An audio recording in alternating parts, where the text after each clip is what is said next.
All right, let's get started. Hi everyone, welcome to HMMO Education's How to Run a Virtual Tournament panel, a Q&A session with HMMO November tournament directors. I'm Benji, HMMT's co-director of education, and I'll be serving as the moderator for this panel. I'd like to begin by sharing a couple logistical ground rules. Since this is a Q&A conversation, feel free to use Zoom Q&A's feature to ask any questions and upvote other questions you think are interesting. Due to today's attendance, we may not get to everyone's question, so please upload any questions you find interesting to make it easier for us to find. While we encourage everyone to participate via the Q&A, I'd like to remind you that our panelists are taking time out of their own day to join us, which we're very grateful for. So please remember to be on your best behavior and respect the panelists, this classroom, and your fellow attendees. We can and will remove you if you're being disruptive in either the chat or the Q&A, so please don't abuse this privilege. Now, without further ado, I'll allow our panelists today to introduce themselves, maybe starting with Christine. Hi, everyone. Guess I'll start. I'm Christine. I'm the Harvard Side Tournament Director, and I'm a current junior. I'm majoring in pure math and statistics. It's a double major. And I guess I've had a fairly long history with HMMT. I first joined the club as a freshman as a room czar, so I guess the virtual equivalent would be chief proctor, the people who help run the live proctoring sessions. And in sophomore year, I was the finance co-director for Harvard, and I guess I'm TD now. And I actually was a participant since like freshman year of high school. So I guess it's good to give back to the community. Awesome, thank you. And now maybe we can have Lauren introduce herself. Yep. Hi, everyone. My name's Lauren. I'm the MIT side tournament director for this season. I'm currently a senior studying computer science and minoring in mathematics. As opposed to my other HMMT experience, last year when I was a junior, I was the MIT site schedules coordinator, so working a lot with the logistics of the tournament for an in-person tournament. And I never participated in HMMT as a high schooler because I was from the West Coast and the trip was a little bit too much for us to try to make. But I did do math competitions at large and in general have enjoyed being a part of the math community. Great, thank you. And last but not least, if we could have Jeffrey introduce himself. Hi everyone, my name is Jeffrey. Some of you might have just been at my talk about number theory. I'm a junior at MIT studying math and physics.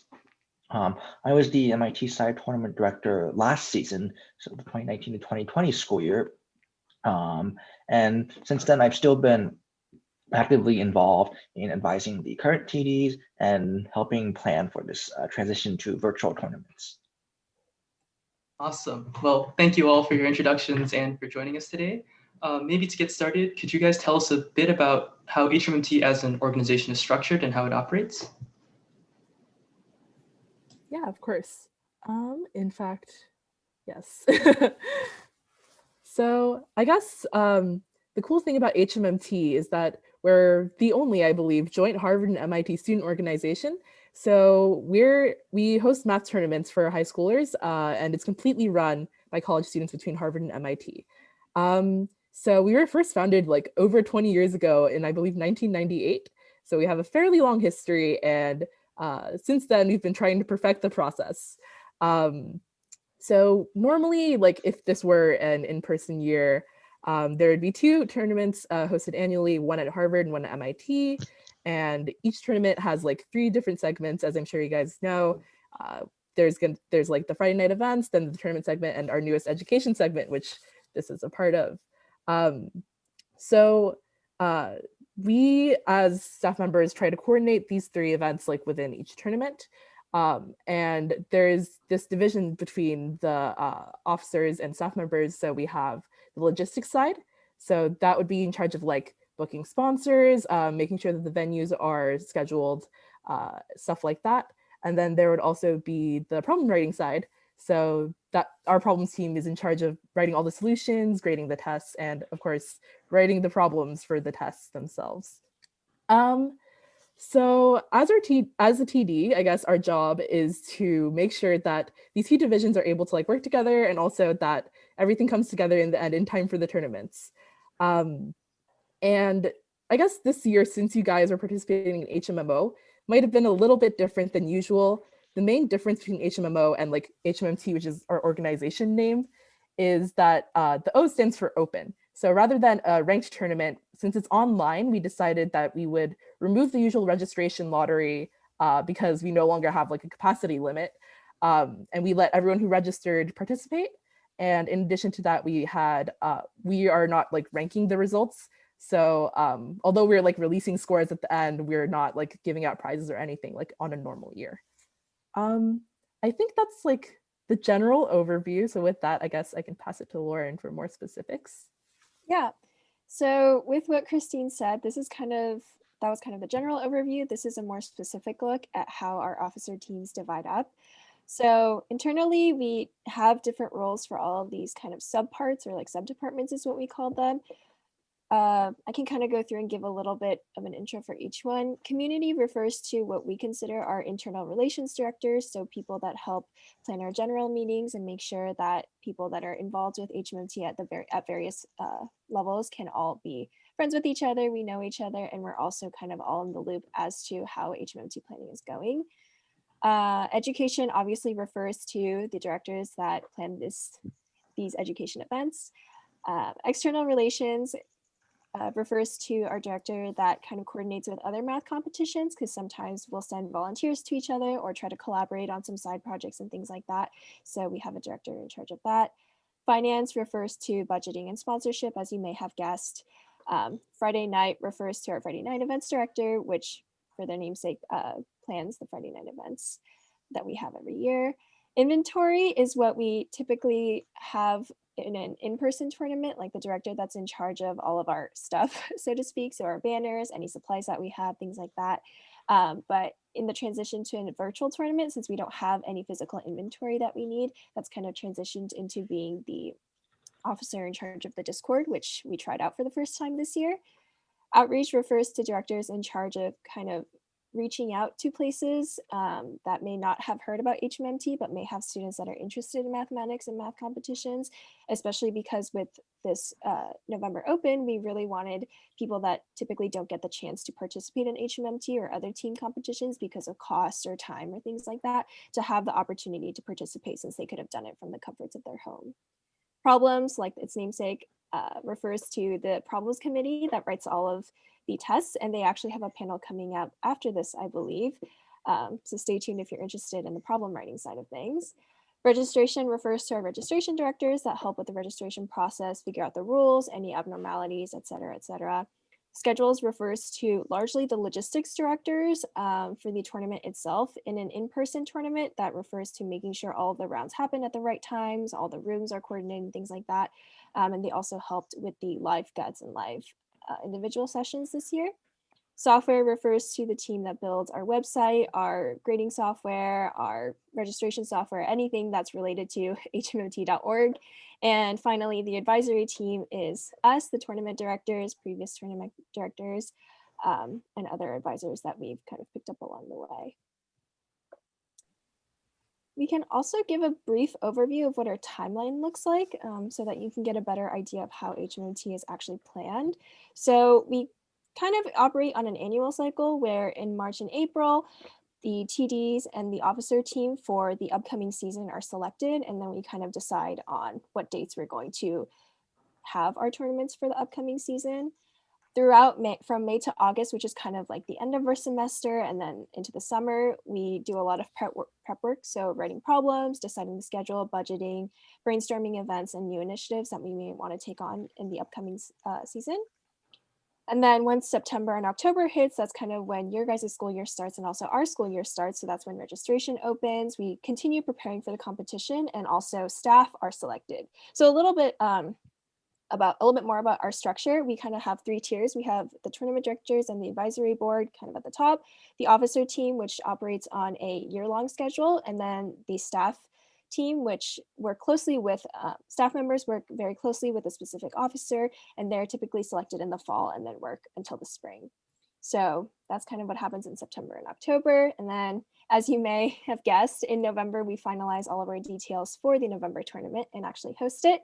And then spend the last 2 weeks kind of recovering and figuring out like our next steps for February, and So transitioning into December and January, that's where majority of our work for the February tournament happens. And then in February, we host the tournament, and then in March, the cycle starts again.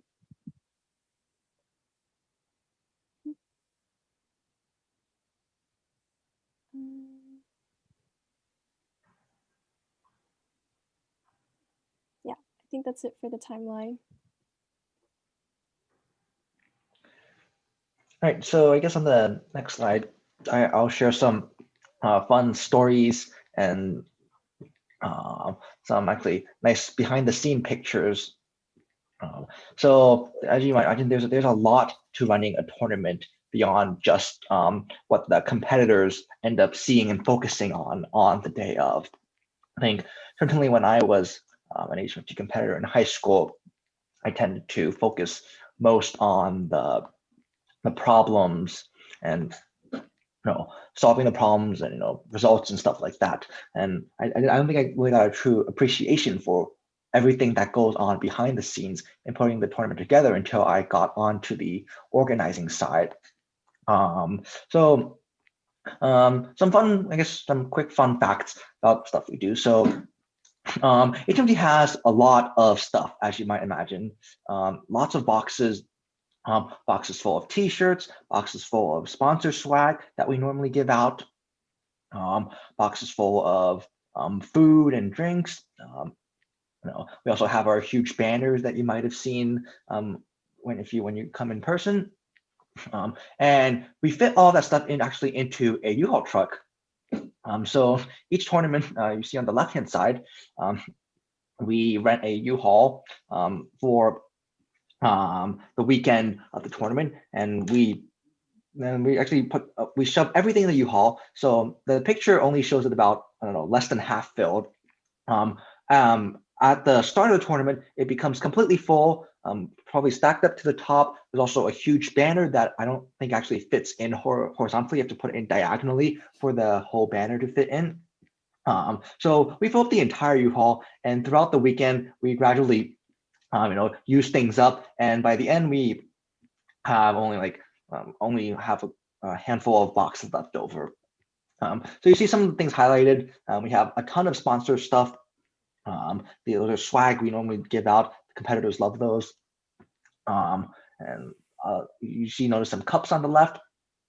Those are used for both our staff as well as drinks for competitors.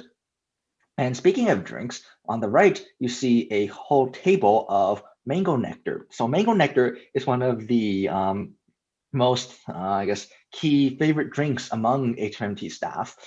This became a thing, I don't know, it was before my time actually. I think it's about 3 or 4 years ago it became a thing.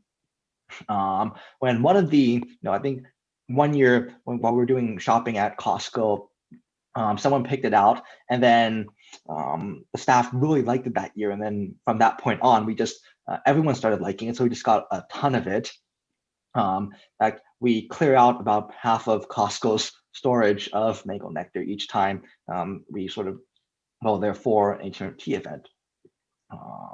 So yeah, let's see, what else is there? So in the middle and top, you see sort of lots of pieces of paper, colorful sheets. You might recognize those if you've been in person. These are the colorful sheets of slips that we use for Guts Round. And a lot actually goes into preparing for these things. So on the top, you see one of our work sessions the week of, where we gather a ton of people together into just one room. And then we count out Guts sheet, we sort them together, and eventually we collate them all together and so that they're prepared to distribute for the actual Guts Round. And I think all these pictures came from last tournament cycle, 2019-2020. And yeah, and then I guess quick comment on the middle picture. This is just a little fun snippet. This shows actually all the tests fit onto sort of one, I guess, utility cart. There's 2 big boxes at the bottom of the cart. I think they house all the individual tests for February, and then you see the bright slips of paper on the top housing all the Guts tests for also February. So yeah, so these are just some nice pictures showing what happens behind the scenes as we prepare for the big day. Awesome. Well, thank you all for sharing this overview and experience of organizing HMMT. Now let's talk a little bit about what it's like to put on a massive tournament of this scale. So in its past 22 years of existence, I believe HMMT has always been an in-person math experience. So I'm curious what types of considerations went into the decision behind hosting a virtual tournament this year. I can start with this. I guess the biggest thing is just with the current state of the world, there's no way we could have hosted a tournament in person, partially because even for our schools, not all of the students and all of the organizing team members are allowed.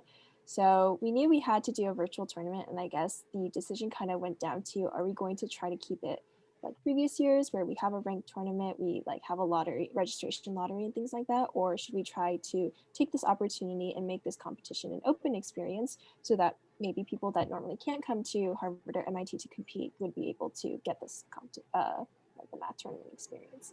So with this November, we decided to be a little bit ambitious and opened up the tournament to anyone that registered. So we had no lottery caps. We made it so that pretty much anyone could register and compete. And it was definitely a challenge because the capacity that we have to kind of handle and deal with was a lot higher than what we had initially expected, even knowing that we were going to do an open tournament, which is, I mean, as competitors, you've probably noticed some of the hiccups we've had along the way, but at the same time, it has been pretty amazing because we've been able to accommodate so many more competitors than we normally were able to. Yeah, so it sounds like running a virtual tournament is quite different from the experience of running an in-person tournament. Could you guys talk a little bit about some of the biggest technical challenges that the software team faced this year?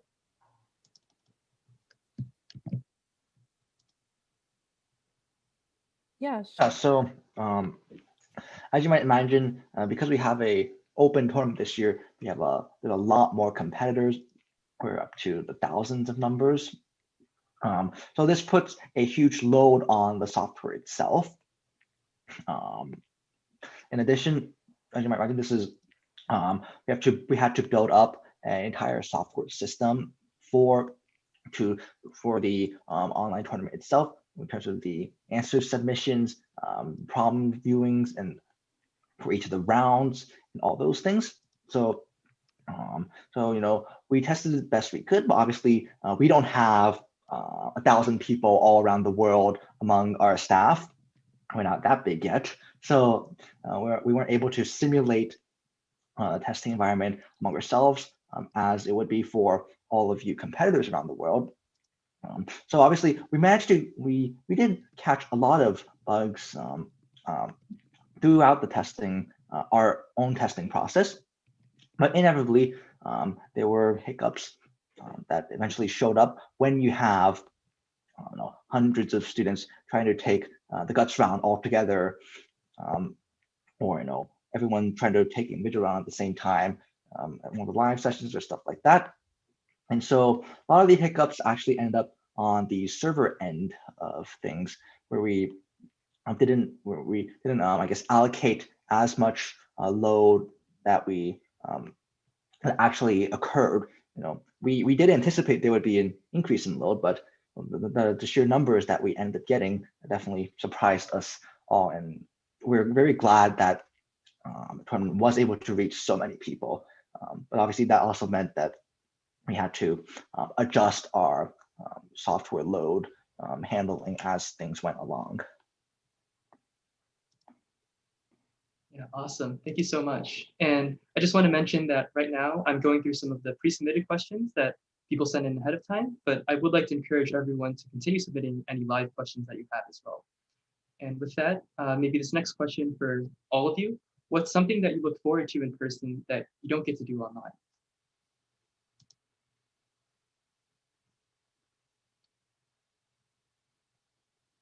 Maybe if we could start with Christine. Oh. Cool. I guess one thing that I normally really liked about being there in person is that the community team does a really, really great job of hosting socials and doing programs within HMMT. So one thing I remember that I really liked was the Big Little program. So normally we have officers who look after I guess new staff members and people who are usually freshmen in college, so finding their way around. And it's really nice because we get some money to like go to restaurants in the area, and we get to like meet new people across both schools, give advice about like college and life, and just like, I don't know, it's a lot of fun in person. Unfortunately, we can't really simulate the same experience because, well, online school, so we can't really like meet up in Boston or anything. But yeah, that's one thing that I wish we could do. For me, I think one of the things I miss most is actually seeing the end product in person, seeing rooms, lecture halls full of hundreds of competitors who, were excited about math and decided that they wanted to spend their weekend at Harvard, MIT, taking contests. I don't know. One of the most rewarding things about being directors is that we put in a lot of hard work to make this happen, and at the end, we get to see the end product we get out of all the months of planning that we put in. And certainly we were able to see we were still able to see the results spread out throughout this entire week of competition. But the feeling is just not the same as it would be seeing everyone in person, in the huge lecture halls or even the huge awards auditorium. Yeah, I think I'm kind of on the same page as Jeffrey, where I miss the energy a lot. Obviously, we did have some live events where we tried to mimic the energy and kind of like the buzz that happens around HMMT in person, but it's not the same as like seeing people running around, like seeing staff and officers running around trying to like do things here and do things there. And I think that part is really exciting for me the actual day of, even if it means we have to wake up at like 5 a.m. to start slugging the U-Haul across campus. That's, I think, what I miss the most. Yeah, that's Yeah. definitely fair. I also miss the sort of on-campus environment that we normally have. And maybe this was your answer, but I'm wondering if there's one single thing that you enjoy most about organizing HMMT as an overall competition. I can start. I think Jeffrey mentioned this in his last answer, but seeing the whole product come together, I think typically sometime around like when the closing and award ceremony happens is when you really get this feeling of like, wow, everything like just worked out, despite all of the maybe obstacles that we thought we were encountering and things like that. And my favorite part is definitely at the end when you can see everything come together, like all the competitors and all the participants kind of come together, all the staff and officers come together into this final product saying, hey, this is the end of the tournament, but it was awesome, that kind of feeling. Awesome. And I think building off of that, something that I always think is really cool is when I can see the competitors like actually having a ton of fun at HMMT. Like, I know a lot of the time people may think like, oh, this is a math competition. Like, what's so fun about doing math problems? But like seeing that buzz, seeing that energy is so amazing. Like seeing how willing everyone is to be here, to like learn more, to do fun events, and how curious and like excited everyone is. That's like super amazing to me. And like, I guess like as an anecdote, like when I was back in high school, I remember like my school had attended HMMT for the very first time, and most people like kind of went in like dragging their feet a little bit, like, oh, like again, what's so fun about a math competition? But then they came out like thinking like, wow, this is actually a lot of fun, and I might want to do math in the future. And that's like kind of seeing that in competitors now, like seeing that reflected in the mindsets of people who are like getting exposed to more interesting math. Like I think that's really cool, and it's been really rewarding to see.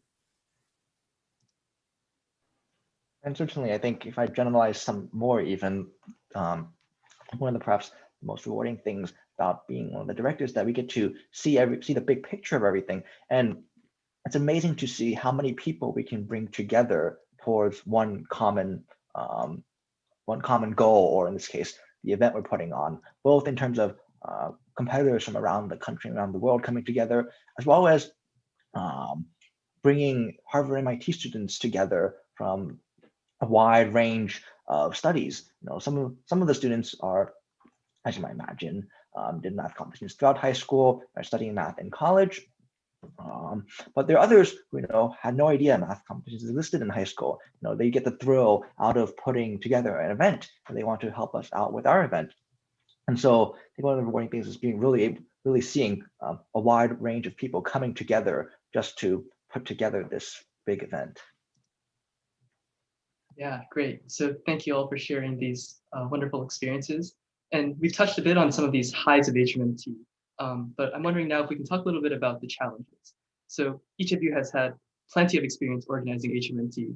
Could you all tell us about the biggest crisis you personally had to address as part of being a HMMT organizer?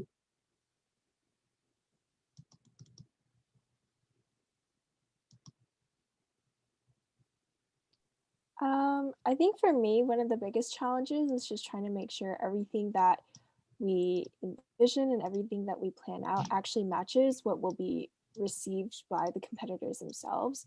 So when we design like, oh, we want the flow of this event to go this way, or like in a in-person tournament, for example, we want the flow of the room to go this way, things like that.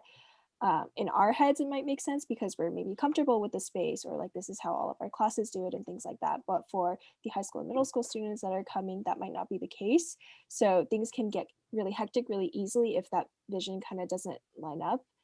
And so trying to make sure that in whatever decision we make, it's something that can be easily received by our competitors, but also and just kind of making it so that the whole user experience is very friendly to them and not just friendly to us, if that makes sense.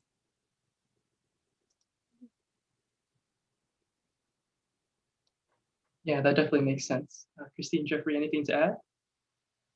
If not, we can also move on.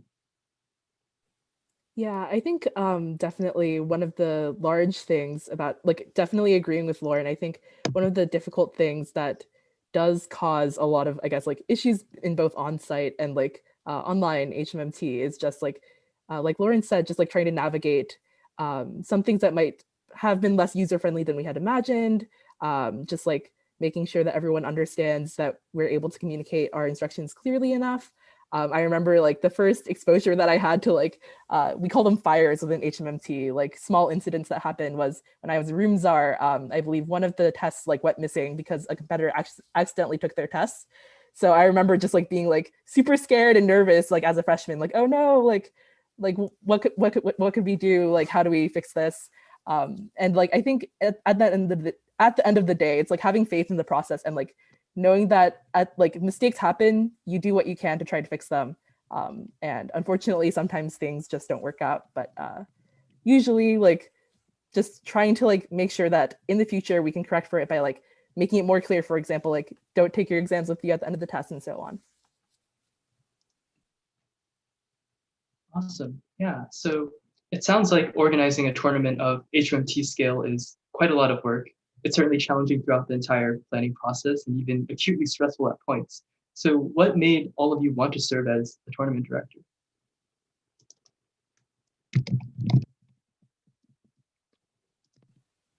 I guess I can start with this one. So I know I mentioned earlier that like my school back in high school like actually didn't attended like HMMT for the very first time when I was there. So I guess it's been that process of like knowing HMMT kind of like intimately from like the competitor side because I was like the captain of like the math team, so it was kind of my job to put this entire thing together and like organize everything as a competitor because my school didn't know what it was. So from that end, I was like, wow, like it's a lot of work, but I like it a lot. And like so many people like came out of this, like having learned so much. And then in college, I felt that like it would be really cool to give back and spread that experience to more people. So I guess as a tournament director, it's really great because you get to have this like big picture view of the entire organization and help kind of like navigate the vision and like the direction that we're going to take this particular year. So like, at least for me, like one big emphasis has been like openness of the tournament, making sure that we do reach out to a diverse like audience, that we do get to let a lot of people who normally might not have exposure to competition math get access to HMMT.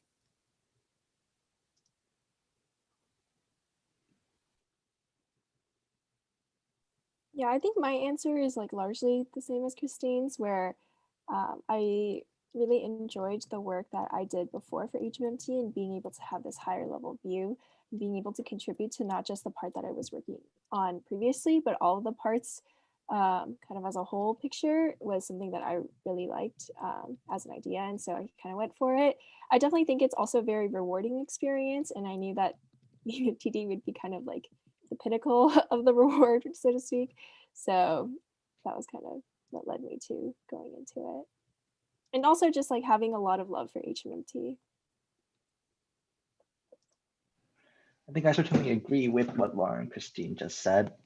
I also did HMMT throughout high school. When I first got to MIT, I wanted to see what it was like on the organizing side. So my first year, I was staff helping out with the grading room. It was fascinating to see everything that happens behind the scenes. And I really wanted to get more involved and sort of see the bigger picture of how everything comes together. And that certainly has been one of the most rewarding parts of being a director in the past.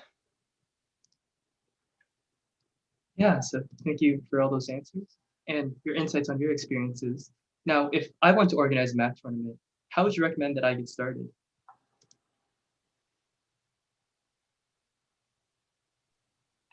Or Christine, you can go first. Okay, sorry. Yeah, I guess I think there are a few things that I think are very important to running a math competition. Obviously, if you're starting your own math competition, it might not start out at the same scale as HMMT. You probably don't have like 100 staff members and officers at your disposal, and you probably don't have as wide of a reach immediately. But I think what's good to keep in mind is to have your vision pretty clear from the beginning, like know what you want out of the tournament, and also make sure that you find a team of people that's able to carry out this vision successfully. So like, for example, this year we had a pretty heavy software load. So I think we really emphasized making sure that we had a sufficient software team to make sure that this happened. And from there, it's good to keep organized, keep your goals in mind, maybe like set up a timeline beforehand so you know when you can get stuff done. And yeah. I think also with regards to starting something new or starting a new math tournament, don't start with too kind of big of a vision or picture. Start with something that's maybe smaller and feasible. For example, like setting your target audience to maybe being like 7th and 8th graders or like 9th and 10th graders instead of being like 7th through 12th graders.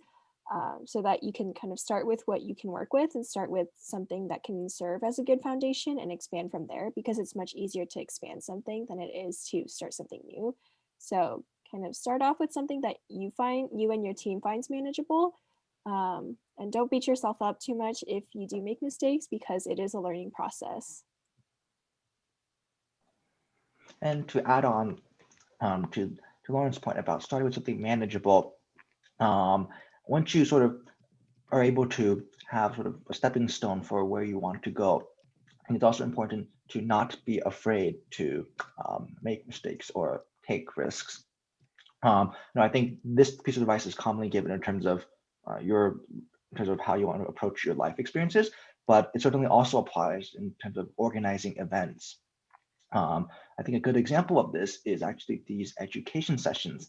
This started last year when I was one of the directors, simply because one of our officers had this amazing idea that he wanted to, it would be great given that a lot of students will stay till Sunday already. We might as well give them something to do on Sunday. And so, when we were first planning these education sessions last year, we had no idea how well attended they would be, or how popular people would be interested in them at all. So we took the risk, and I think it certainly paid off. I think the students and coaches last year too were very receptive of it. I think this turned out to be a great opportunity to give back, not only in terms of giving competitors opportunity to compete, but also an opportunity for us to teach them something based on things we've learned, throughout college, and things that we think competitors might find interesting. And we have a mix of both I guess students and professors giving these classes. We reach out to some of our personal favorite professors who we think the students would like as well. And so that's one way we find a lot of the incredible lectures we do for the educational sessions.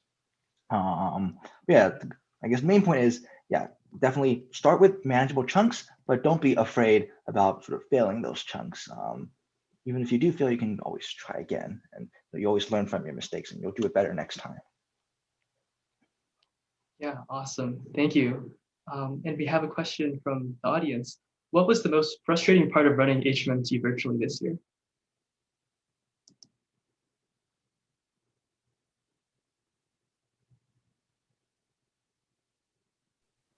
I guess I guess I can start off. I guess this wasn't so much frustrating as it was a little bit stressful in that normally like HMMT happens over the span of like 3 days. So Friday, Saturday, Sunday. And I guess it can be very physically tiring that day because, you know, we're like running around all day, making sure stuff gets done. I guess I personally didn't expect it to be like the same for like a week-long tournament like it is this year. But I guess it's been a little like a longer time frame than I expected, and sometimes that may involve like staying up at like late hours, make sure that like we can respond to all of the competitor emails, making sure that we can stay up if like any software bugs happen. So like if you guys were there, you might have seen like sometimes we have some like emergency exam freezes when something is going wrong on the server end, and oftentimes what goes on behind the scenes there is like we do an emergency Zoom call with everyone on the software team and make sure that everything gets straightened out there. So that's definitely been maybe not frustrating exactly, but very action packed. So yeah. Yeah, so another question that some attendees are having is, are there any plans to release hydrogen for people to use for their own competitions outside of HMMT? I think there are no concrete plans yet, but we certainly wouldn't rule it out. You know, we actually have close partnerships with CMIMC and Princeton as fellow college student organized competitions. During a normal school year, we actually have volunteer exchanges with them, whereby we send some of our HMMT staff to go visit CMIMC and PUMAC and vice versa. So we have this great three-way exchange going on there. You know, I think we could certainly be open to further collaborations between them as well. So yeah, I guess the answer is none concretely yet, but we certainly wouldn't rule it out. Yeah, awesome, thank you. And since we are near the end of our time, maybe I'll just close with 2 more questions. So one question, obviously HMMT has come a long way since being founded 22 years ago. How do you see HMMT growing and changing in the next few years?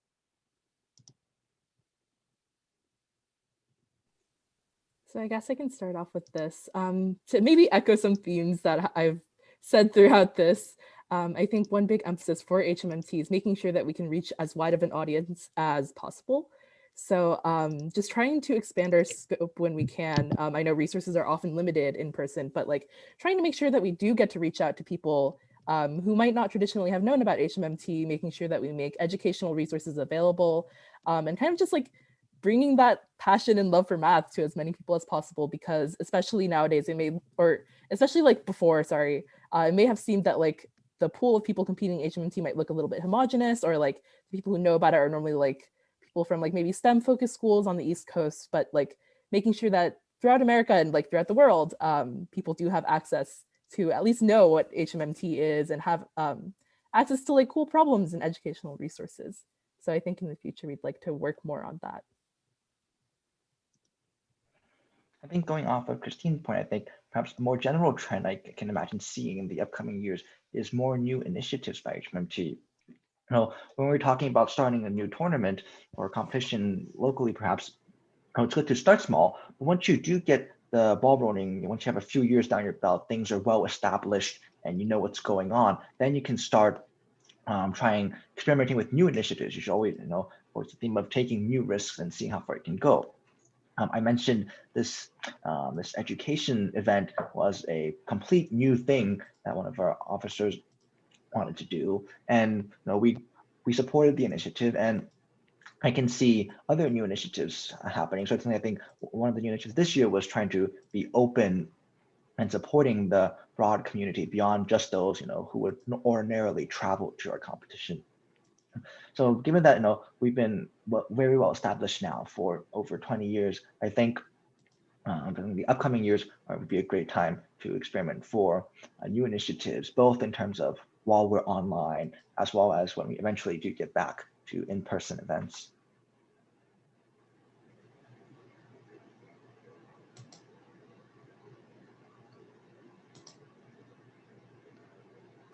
Awesome. And let's see, since we are pretty much out of time, I just like to close with one last question.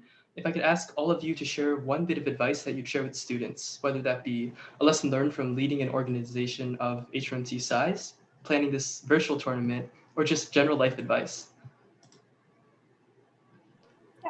I can go first. I think the biggest piece of advice I can give is to do things that you like to do and try to find things that you're passionate about, especially for things like HMMT. Once you get to like the tournament director level or even the officer level, it takes a lot of time and energy, just like throughout the course of a year or even longer, depending on how long you commit to working for HMMT or other extracurriculars. And it's really hard to stay motivated and on top of things and also excited about your work unless you're very passionate about it or you have like a lot of love for it. And so with whatever you do, try to find what you like, and that'll also make it so that the experience itself is more enjoyable for you, and you'll also probably be better if it's something that you're good at because you like it, et cetera, and it cycles. So try to find and work on things that you're passionate about instead of trying to force yourself into things that you maybe know in your heart isn't the best fit for you, despite what other people might say. In terms of maybe slightly more specific advice in terms of leading an organization in general, I think maybe branching off a little bit what Lauren said, once you find something you truly are passionate about, you probably want to, as you get more involved, it's likely that eventually one day you might envision yourself leading that organization you're really interested in. And when you get up to that point, perhaps my biggest advice would be, leading is not about doing everything yourself. It's more about making sure everything gets done. So I think when I first started, I was very excited to sort of dive into everything and have a little, play a little part in every little detail. But obviously, especially with such a big organization as HMMT with so many different parts, that quickly becomes unmanageable. And really the most important part is making sure that things that need to get done are being done by people you trust. But that doesn't mean you have to do everything yourself.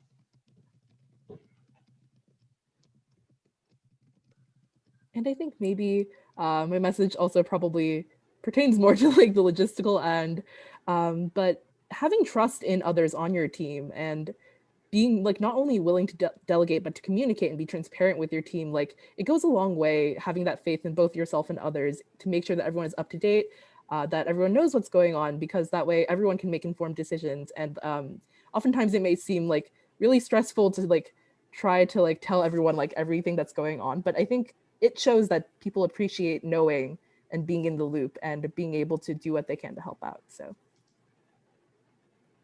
Great. Well, thank you to all of our panelists for sharing your wonderful wisdom, advice, and time with us today. We're very grateful for these past 40 minutes. And thank you also to all of our attendees for joining this session. I'd like to remind you that we still have 2 upcoming panels. In just a couple minutes, we'll have a talk and Q&A with our problems team. And at 5:30 p.m. Eastern Standard Time, we'll have a discussion with some Harvard and MIT students on college life. Now, do note that the problems panel will not be streamed, so please join the Zoom classroom for that. So feel free to stick around if you plan on attending these latter 2 panels, and have a great rest of your day.